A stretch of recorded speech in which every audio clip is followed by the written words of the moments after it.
Hey everybody, happy May. I'm gonna film a satsang for today, and I'm just gonna sit here for a little bit and just see what comes up. So if you want to fast forward, go for it. Otherwise, one of the best ways to share this message is through silence.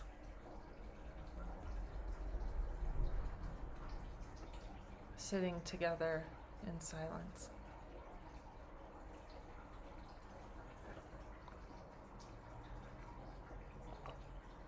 My tea got cold, I forgot about it. Nice Irish breakfast tea.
So nothing that you think that you want right now,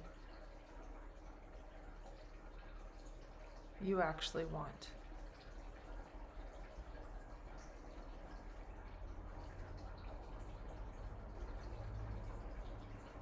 So you don't actually want a lot of money.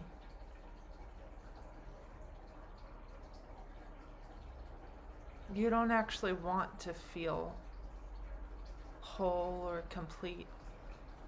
or healthy or beautiful. You don't actually want to get the husband or wife of your dreams and the perfect family. You don't want a beautiful home. You don't want a successful career. You don't want the positive resolution to a conflict.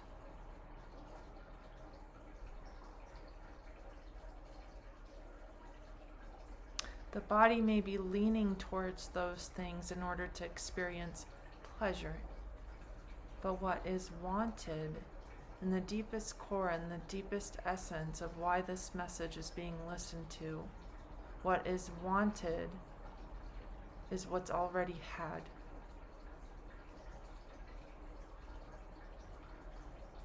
So therefore nothing is actually wanted. And the wanting is causing the problem. And so you may be thinking, well, how the hell do I get out of this wanting? Because all I do is want. I want this, I want that. So like here, there's a lot of things that are wanted. There's good food that's wanted. There's the desire for the partner to behave a certain way that's wanted. There's the desire for clients to respond a specific way when work is delivered to them. There's the desire to have lots of beauty in the space and in the environment. Those things are wanted. Beautiful gems and jewels and clothing, all that's wanted. But there's no sense of believing that getting or acquiring those experiences will create a sense of fulfillment or freedom. So there's no attachment, in a sense, to whether or not those things actually happen. And the system has a certain preferred way of behaving.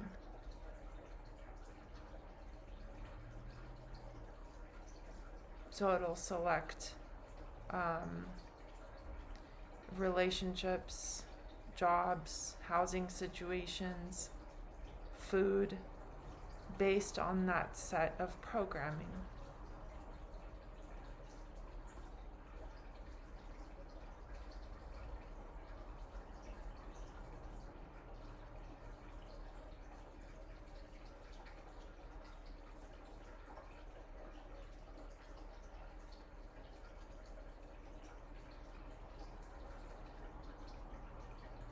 And so the acquiring of pleasure either happens or it doesn't.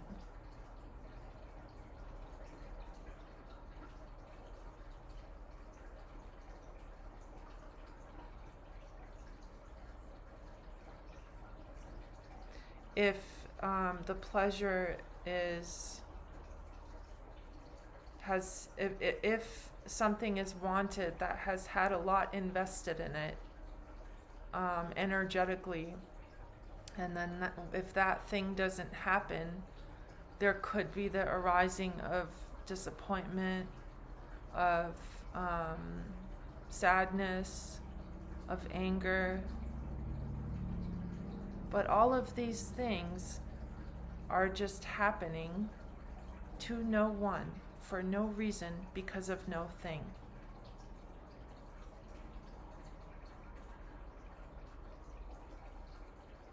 So they move right through. They don't stick around for very long. They're phenomena. They're no different than watching an ant farm, or a hawk in the sky, or a beautiful rainbow, or drinking this cup of tea. There's no difference between how they're appearing, how these behaviors and desires and shifts are appearing.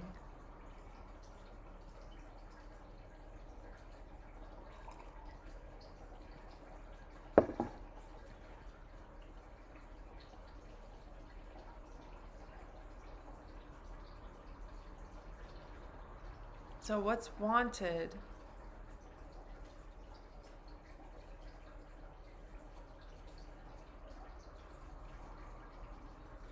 is the belief that there's somewhere better than this. That this isn't good enough. This is too simple, this is too ordinary, it's too basic.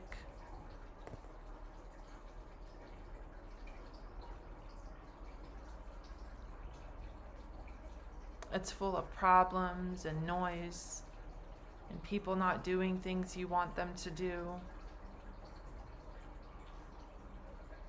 It's full of conflicting beliefs. And so this isn't good enough. Why would I be here when I could dream of something else?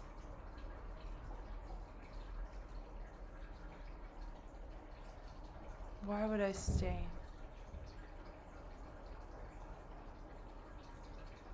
But it's in that staying and in that abiding that the deconstruction of all these dreams happens. And most of these dreams want to keep on dreaming. They feed themselves. They work off of themselves. The dream feeds the dream. The dreamer feeds the dream. And the dreaming feeds the dreamer.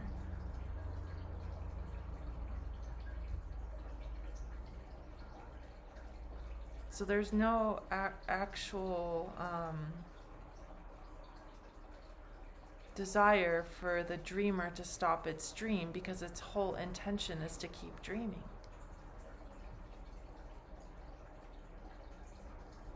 But non-duality attempts to point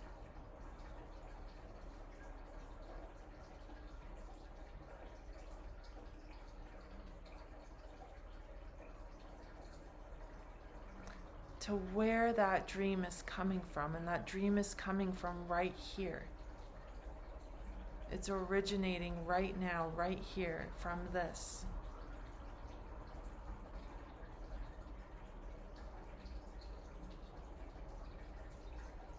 So to try and wake yourself up and reach enlightenment in the dream doesn't get you anywhere. Because what you're trying to do is wake up from dreaming in the dream.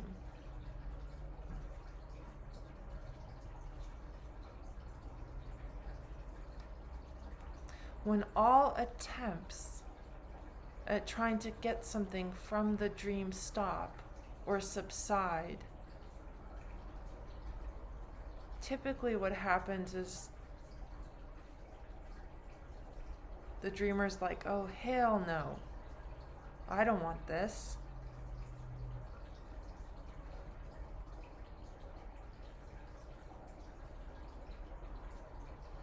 I don't know this. I don't exist here. I don't know anything here. I don't know where I'm going. I can't control what's happening. I have no purpose.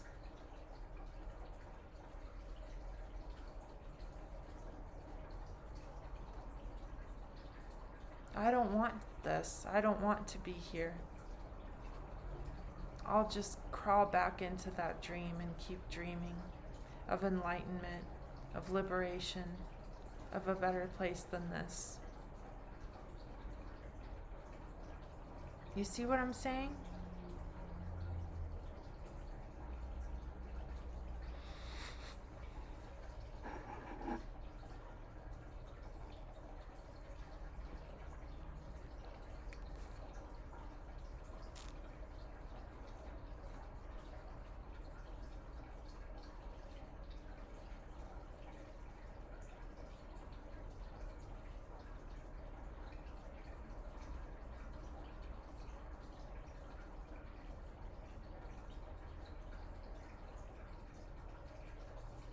With a lot of these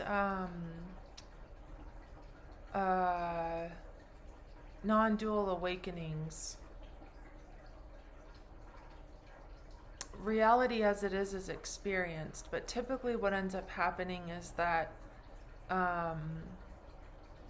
the way the organisms function is that the memory of experience ends up becoming,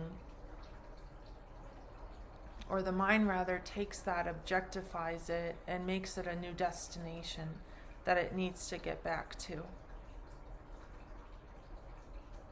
It can't comprehend the totality of its non-existence, so it has to objectify reality or truth in order to keep feeding its dream. And it's not you doing it. It's not that you're bad and you're not getting it and you're not using the right techniques or hearing the right non-dual message. This has absolutely nothing to do with choices or decisions or selected behaviors. You can't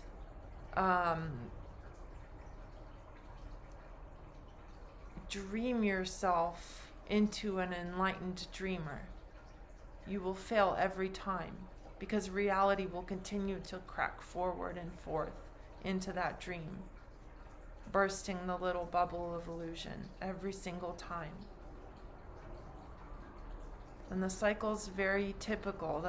Then the dream gets disoriented, it gets scared, it gets confused, it gets angry, and then it goes on dreaming because it doesn't want to splinter out into an infinite, timeless, boundless being. If it wanted that, it wouldn't be dreaming. So what I'm saying is awakening's not really wanted. What's wanted is the dream of what you think awakening is and what you think awakening will give you. And even just talking about it and using the word awakening or reality or being does an extreme disservice to this subject. Because what is actually being pointed to is what's happening, which is this, which is always here.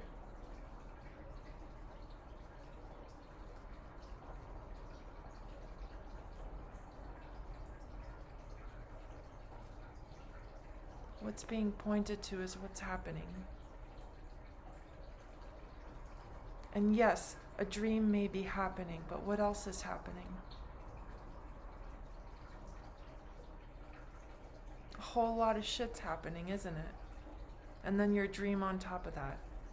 So how could your dream be the reality? How could your dream be all that is? There's something else here, isn't there? Something else is here.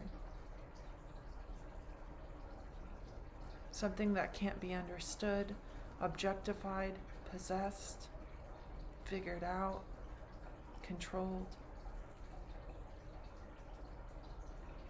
Something that completely goes against the grain of the mind, of the thoughts, or of the dreamer. See that as all one thing.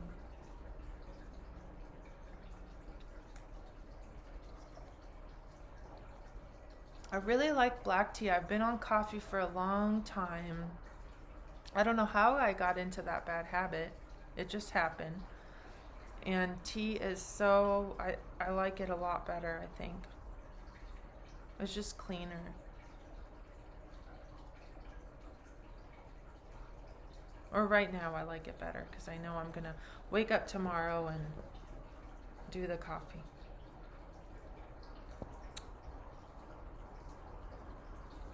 Just check out all those non-dual concepts because they're really creating a disservice to the exploration of reality as it is.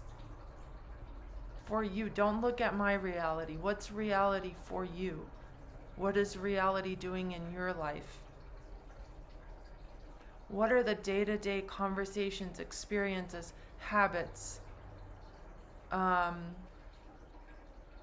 meals, movies, shopping experiences, books, walks, phone calls, webinars, dreams, hopes, all that? What is it for you? That's your awakening. That's what's being pointed to. That's what is being returned to you through these words, is your own life, your own reality. Not some non-dual bullshit or some spiritual stuff that I say to you. All those concepts are just interfering with your life as it is, as it's happening. If there's something you want to do, do it. If there's someone you want to talk to them. If there's something you want to stop, stop it. But stop getting in the way of your awakening through all these ideas of what you think awakening should be. Nobody has that answer. No one's going to give it to you. You won't get it. Because awakening's not even a thing. What's being pointed to is your life. Life as it is. Life as it's happening. Uniquely, perfectly, as it is for you. I think so often we get into the dream of what non-duality and enlightenment and awakening is, and that covers up our own life, what's already here. You know, the mom calling, the doggy being walked down the street that I want to pet, the black tea that I'm super digging right now, the client call I have to hop on,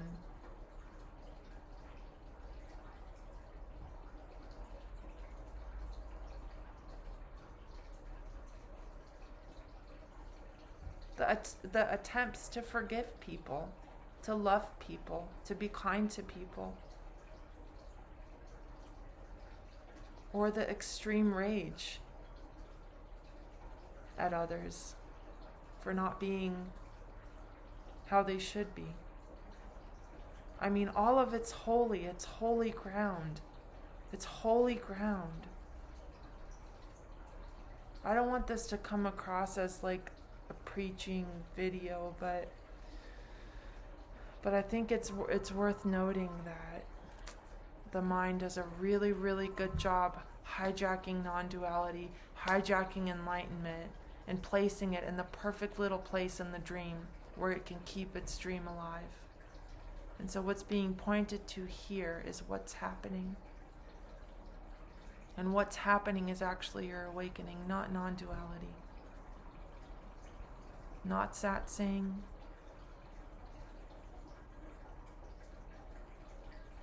Not getting something figured out. Not reaching the perfect little cookie cutter version of your life. None of that stuff.